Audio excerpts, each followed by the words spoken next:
Hey guys, as you may know, I like to start off these videos by saying a few words in the native language, and today we have Danish. So,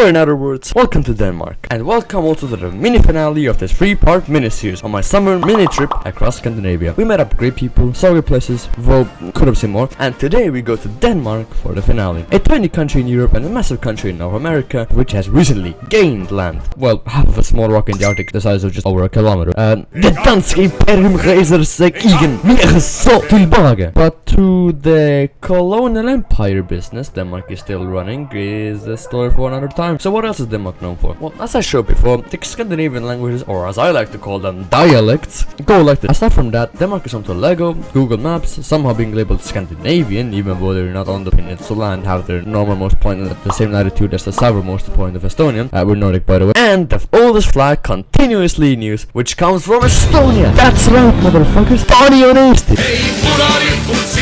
Denmark is a place that, though has been of great interest to me, has always fallen under the radar since you don't really stumble upon the place too often, taking into account its surroundings and the rest of your life. But that changes today. So we went to Denmark on a super luxurious, huge epic cruise that cost us exactly €0 or 0 kroner. We managed to get a deal where on an usually really expensive ship, the tickets were completely free. I mean, look, our only cost that day were the incredibly complicated system of Norwegian parking and getting scammed buying a magnet that doesn't even feature Estonia. So with all of that, I'm not complaining. Now, DFDS, not sponsored, is onto something. They played a whole intro for the ferry. Or cruise, listen, this is another Tallinn Helsinki situation. It's like I'm fucking Schrödinger's boat.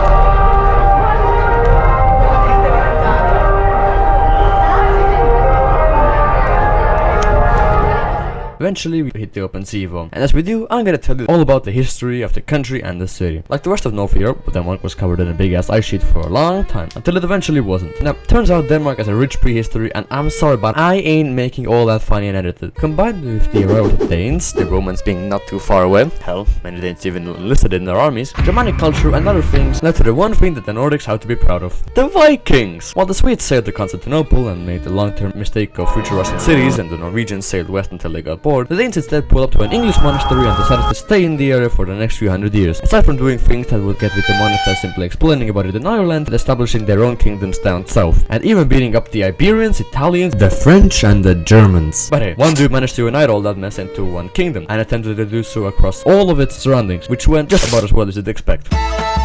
Following that, a long period of chaos followed regarding unification and collapse, blah blah blah, until in 1154 a certain Valdemar the Great ascended to the throne and started making rapid development to both the at that point fishing village of Kaupmannahöfen, Merchant's Harbor, aka Copenhagen, which ended up receiving the city charter 100 years later, as well as the whole country, as it began expanding and triggering their neighbors. In 12 we can skip this part. And then eventually, after trial and error, it managed to completely unite the 3 Nordic countries under one banner. Well, barely. What followed was a union with Norway, but because it was much more Danish than equal, of course, then I will simply refer to it as Denmark. One Reformation war later, Denmark allied, mainly for trade, is the Dutch, Poles, and even Swedes. Took monarch and seemingly city planner Christian IV made Copenhagen the economic, military, and cultural capital, not only for Denmark, but for the entire Nordic region, much of it being planned by their Dutch allies, which is why parts of it may resemble Amsterdam today. Denmark reached its golden age, until so-called protectors of Protestant cause, sounds similar by the way, got absolutely violated, with the Danish fleet destroyed, its positions severely decreased, and only more and more wars. From there on, Sweden and Denmark kept fighting back and forth until one would break, and surprisingly,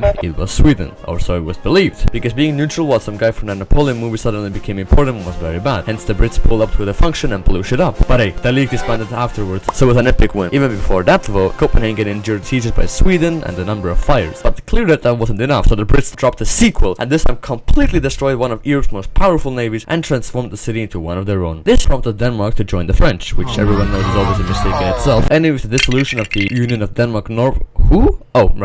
One recovery, and then 1848 later, it established a new liberal constitution in 1849, which still largely stands today, and defeated a coalition of Germans, even supported by their long-lasting Norwegian and Swedish rivals. I mean, anything but the Germans, am I right? Which the Danes to this day are still so proud of that they would rather step on a Lego than talk about what happened after. But eventually they got their shit together and updated Copenhagen's at that point ancient forts, as well as industrializing the country and all the fun that came with it. The USA bought some islands, not Greenland, in World War I, Denmark did, well, not nothing, of course, though they did still get affected by it. But hey, they got part of Schleswig back, and they still have it today, which totally didn't end up in a heated crisis. And also, Southern Austrian gentleman never recognized their borders, as per usual, so he went to war. Well, okay, Denmark has never been important since 1864, so it was more or less just a speed bump to get to the Norwegische Eisenfelder, if you could even call it that, since the country was overrun in a matter of 6 hours. Hell, you couldn't even drive across the country by the time it was conquered. Denmark's position in World War II was built different. On one hand, the king rode across the crowds every day, and when a German officer asked him where his bodyguards were, he would simply respond that the people were just for that. The Danes also helped most of their Jewish community escape over the border to Sweden, but on the other hand, resistance was limited and only kicked off once Germany fully occupied the country in 1943. Yes, Denmark pretty much acted independently until that point, and of course everyone suffered and all that, but I'm just saying, I don't see much Danish cities leveled to the ground on like Tartu or Warsaw. Also, there's the story of Hitler congratulating King Christian X's birthday, to which he responded with the same copy-paste as to anyone else, which really got him furious and ended up having Denmark's armies expelled from Jutland and his cabinet replaced. Anyways, Denmark was liberated without a real fight, only that somehow the Soviets managed to occupy one of their islands and bomb it for a year, cause that's how we do it. And from there on granted Iceland independence, gave home rule to the Faroe and Greenland Islands, became a founding member of NATO, and still remains kinda important, I guess. Oh, and also get this, when I was there, the Danish monarch was different from what it is today. So I sure do hope nothing wanky like this happens, or has happened, in other European monarchies I've visited. I don't know if you see it, guys, but that's the thing. Over there is Sweden, that's the bridge that connects with Denmark, and there is Denmark where we're headed. Or the other way, I actually can't. So with that lecture through, just like the Danes came to Estonia in 1219, it's time for Estonians to come to Denmark 800 years later. And quickly make it to the first attraction, the Little Mermaid, known as Copenhagen's most overrated landmark, the reason for which I'll never understand. I mean, is it because the son of the founder of Carlsberg commissioned it? Is it because it gets vandalized so many times for absolutely no reason? I don't know, and I think the mermaid has a similar stance. She even tried to look away from the city due to being so tired from all this shit. But while we pulled up to the statue, something was about to go down right across the canal. Allah Baba. Now, I don't know what is this blessed of Scandinavia, but as soon as I arrived into Copenhagen, a parade began. Well, seems like Tallinn is already a success. Later I did find out that the Norwegian king was paying a visit, probably not on the same boat as me, but hey, you never know. And months later I found out that what was played was a Norwegian march. But hey, at least that's one more copyright claim pushed under the rug, so enjoy the montage.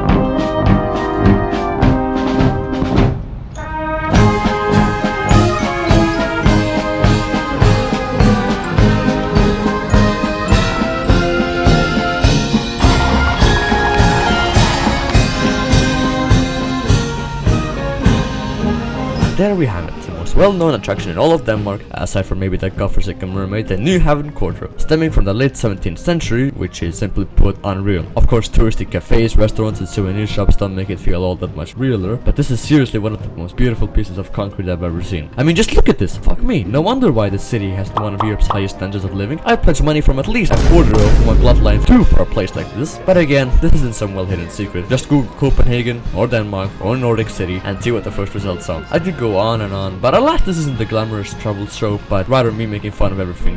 Ha! Look at all these dumb tourists! Eventually we make it to another well-known masterpiece, Christiansborg Palace. While the Danish royal family resides at Amalienborg, this one is known to effectively be the House of Parliament. While many castles and palaces were built here in the past, the modern day one is from the early 20th century, sitting next to a church, the Börsen, and yet another canal. Moving on, we hit the Struget, which is your mandatory pedestrianized European main street, home to cafes, shops, and whatever else you need. The street goes on for a while, passing through some form of Nova and Fikta Roma, until you eventually make it to the Rådhusplatsen, which is the city hall, overpriced hotels, and the railway station and Tivoli Gardens theme park. From there we backtracked a bit, had to go for a Maxburger because I was not gonna spend a penny on cruise ship restaurants, and made our way past the university building, your complimentary average at best Lutheran church, the Rundatorn, which is nothing more and nothing less than what the name says, and the very nice and quaint neighborhoods until eventually reaching Rosenborg Castle. I don't really think that it surprised many of you here at this point when I say that this too was commissioned by none other than Christian IV as a summer house in the early 17th century. Today it is a museum or whatever, I don't really know, but it and its surrounding gardens are a real nice place indeed. Now, at that point my camera died, so I'm gonna have to leave it with this crisp phone quality of to the local streets of Copenhagen as well as the beautiful Frederick's Church. I then made my way to the last attraction of the day, Castellet,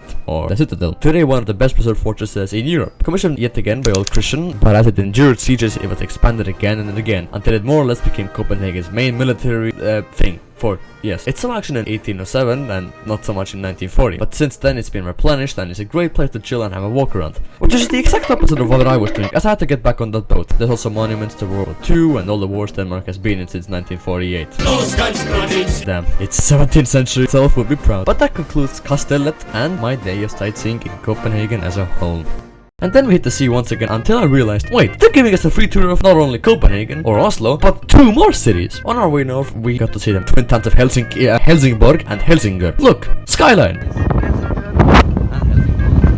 After arriving back in Norway, I went to explore Christiania, Oslo, and shortly after headed home, which you can watch all about in my last video. But that will be it for my day trip to Denmark. Now I know I'm about to lose all the support I've garnered from my sweet bros over the last few months, but I gotta give it up to Copenhagen. It was truly wonderful, and I would say it is the greatest city I've visited in the Nordics so far. After Tallinn, of course. The vibe was great, and the architecture really got me thinking why old cities can't just be like this. Nah, but this place needs a Walmart and a car park. Hell, they even made a parade. Like anywhere else, Denmark has a lot more to see, and given my fascination toward the Nordics, I'm sure I'll be back here at some point. But with all that said, this is also the end of the 3-part mini-series on Scandinavia. I hope you enjoyed all these vlogs, and thanks to everyone, but mostly channel members, from last summer and now who helped make all this possible. So, where to next? I don't know, but let's end this series on a high note. Oh no, we're doing this again.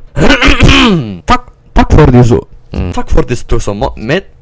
Tack för det du som med, och vi ses nästa gång.